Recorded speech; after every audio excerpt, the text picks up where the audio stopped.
olá educanda do Santa Mônica Centro Educacional, tudo bem com vocês? Meu nome é professor Wellison de Filosofia. Nós vamos ter uma videoaula do capítulo 2, Filosofia e Morte, da segunda série do ensino médio. Vamos lá? A filosofia pensa a morte. Acompanhe, por favor, a leitura do slide. Parte da condição humana, a morte também foi tema discutido pela filosofia desde Platão. A partir de então, muitos pensadores se debruçaram sobre o tema. Você deve estar pensando, nossa, Wellison, mas vamos parar e pensar filosoficamente sobre a morte? Bom, a filosofia para e pensa sobre a vida, e a morte é algo aí inevitável, né? Ela tem a sua inevitabilidade. Mas não vamos parar para pensar a morte de uma maneira mórbida, né? Mas diante de sua inevitabilidade, né? Possamos refletir os valores e a maneira pela qual vivemos, né?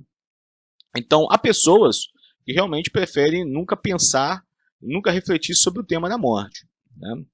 Há outros que avaliam a morte a partir de uma situação limite, como uma enfermidade, por exemplo, né? Como uma doença muito grave. Outros que reconhecem a morte como fragilidade, né? O Gonzaguinha coloca lá o poeta, né, o cantor, sempre desejada, por mais que esteja errada, ninguém quer a morte, só saúde e sorte. Então, saúde para vocês, sorte para vocês, e vamos seguir na nossa reflexão filosófica.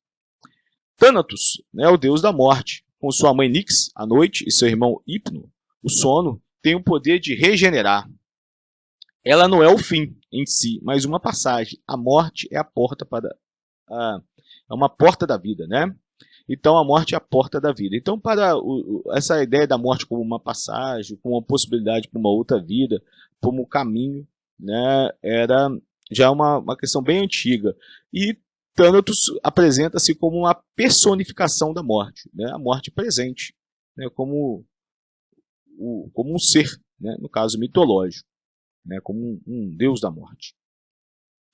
Bom, nós vamos refletir um filósofo chamado filósofo Epicuro, né? Foi do período do helenismo, que nós já tratamos no capítulo anterior, né? Vamos acompanhar aí uma frase de Epicuro que está também no nosso livro Sás. Quanto a todas as outras coisas é possível obter segurança, mas, por causa da morte, todos nós homens habitamos uma cidade sem muralhas. De novo, quanto a todas as outras coisas é possível obter segurança, mas, por causa da morte, todos nós homens habitamos uma cidade sem muralha. Bom, Epicuro fala que é possível se defender, obter segurança diante de outras coisas, como, por exemplo, sei lá, de um ladrão, de um furto. Você pode colocar uma porta na sua casa, uma fechadura resistente nessa porta. Agora, diante da morte, por causa da morte, todos nós, homens, habitamos uma cidade sem muralhas. E uma cidade sem muralhas é uma cidade frágil, né? Fácil de ser invadida, de ser derrubada. Então, para Epicuro, a morte não é nada, portanto, não deve nos assombrar. Para ele, quando somos, a morte não é. E quando a morte surge, já não somos. Portanto, medo da morte teria algo de irracional. Então, para Epicuro, né, não há motivo para temer a morte, porque quando estamos, a morte não está. Quando a morte chega, bom, já é nós que não estamos. Nunca vamos saber o que é verdadeiramente a morte. Nunca vamos estar de frente com ela. Né, porque quando estamos, a morte não está, e assim que a morte chega, é nós que não estamos. Né?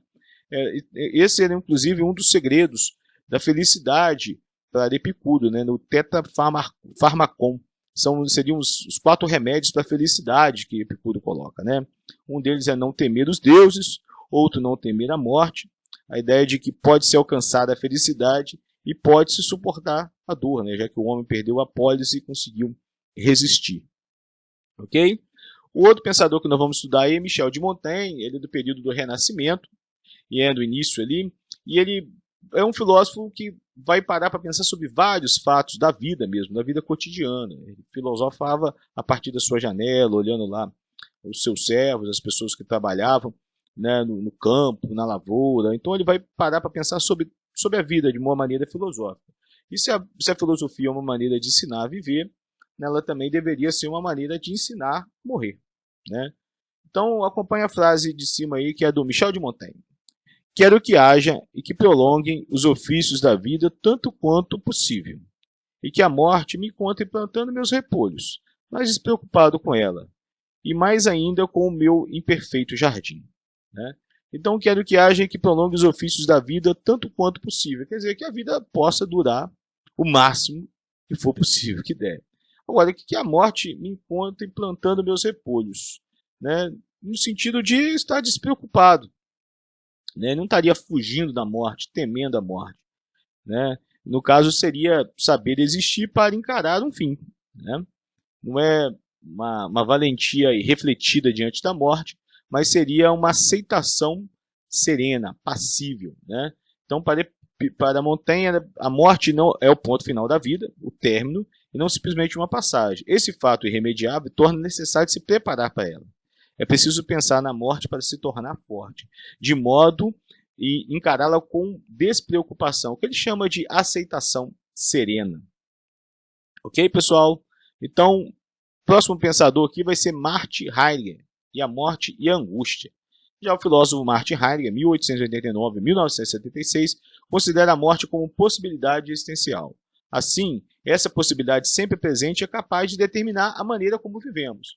Vamos tentar colocar isso em um exemplo. Apesar das pessoas nem sempre estarem refletindo a respeito da morte, ninguém atravessa a rua de forma despreocupada, né? Então, ela é uma possibilidade sempre presente e, de certa forma, é capaz de determinar a maneira como vivemos. Nos cuidamos também, porque sabemos que morremos, né? Apesar de nem sempre paramos para refletir sobre a morte filosoficamente. Sendo uma possibilidade, acompanhe, por favor, a leitura do slide, né? Sendo uma possibilidade que sempre paira sobre o ser humano, essa só pode ser compreendida como possibilidade e não experimentada enquanto tal. Por motivos evidentes, né, gente? Não podemos brincar de experimentar sobre a morte. Portanto, a relação com a morte só é possível por meio de sua antecipação emocional, que Heidegger vai chamar de angústia. Essa angústia não seria medo de morrer, não, gente.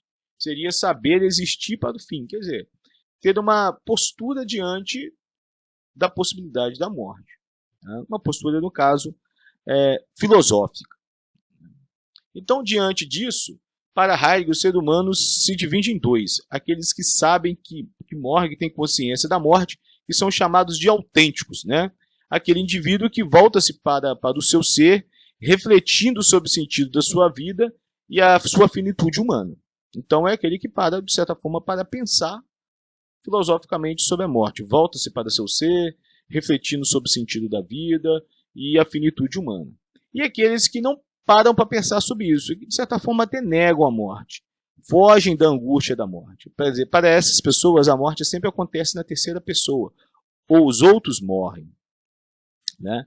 Então, para Heidegger, o autêntico é aquele que de certa forma parava para pensar e refletir sobre a morte, e o inautêntico é aquele que considera a morte algo para não ser aí refletido, né?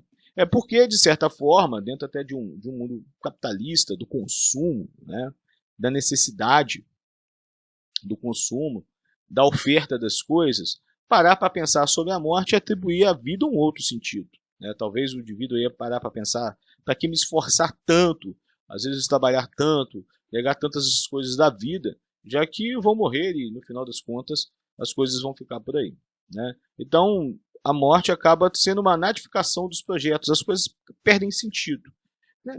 Uma outra concepção filosófica, por exemplo, do Sartre, vai falar que é exatamente o contrário, né? Porque sabemos que morremos, que temos que dar valor às coisas que fazemos, né? Mas por Heidegger, talvez, por isso que os inautênticos negam a morte, né? No sentido de não parar para pensar sobre ela.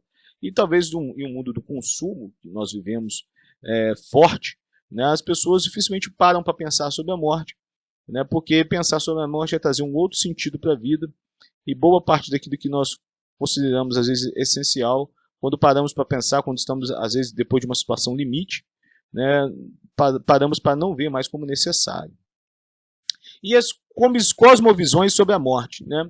Então o livro lá nos traz aí algumas concepções a respeito da morte. O budismo e o estoicismo possuem mais ou menos a mesma recomendação. É preciso se preparar para a morte, né, compreender o máximo possível sobre a morte. Então seria uma ideia, né, de aceitar a vida como ela é, e uma dessas questões é a própria morte. E para isso preciso se preparar para a morte. Não no sentido de aguardá-la ansiosamente, mas saber que existe um fim e que precisa estar preparado, né, para esse fim, né? Refletir de forma autêntica, podemos colocar lá como Heidegger. Religiões cristãs. Se praticar o amor de Deus, haverá a felicidade de reencontrar os entes queridos depois da vida. Portanto, recomenda-se esperança. Né? Para as religiões cristãs, a morte não é também o fim, ela é uma passagem para uma vida melhor, uma vida plena, né? Uma vida de felicidade, porque vai encontrar entes queridos, porque recomenda-se esperança. Né? Então, a morte não é vista como a nadificação dos projetos, mas é o fim de uma etapa. Né? E uma terceira veia seria a sabedoria humanista de Luc Ferry, que tenta enfrentar a morte com resignação, né? Procurar o que convém aqui e agora e amar o quanto é possível. Né? Então, aceitar a morte, reconhecer a morte, mas procurar, né, fazer o que é melhor aqui e agora, né, em relação à vida e o quanto é possível ir. Né? Um pequeno erro aqui de digitação, a gente conserta aqui agora.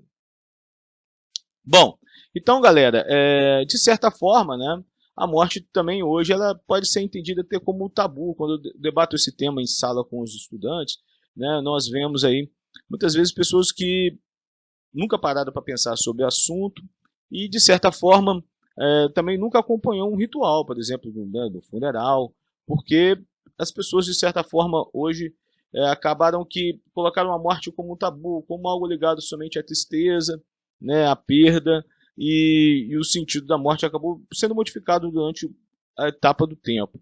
Né? Já existiram outras construções históricas a respeito da morte. Se vocês tiverem curiosidade, vale investigar, né? Vale dar uma pesquisada a respeito do tema dentro da filosofia. Espero ter ajudado, né? Espero que vocês estejam bem e até a próxima aula.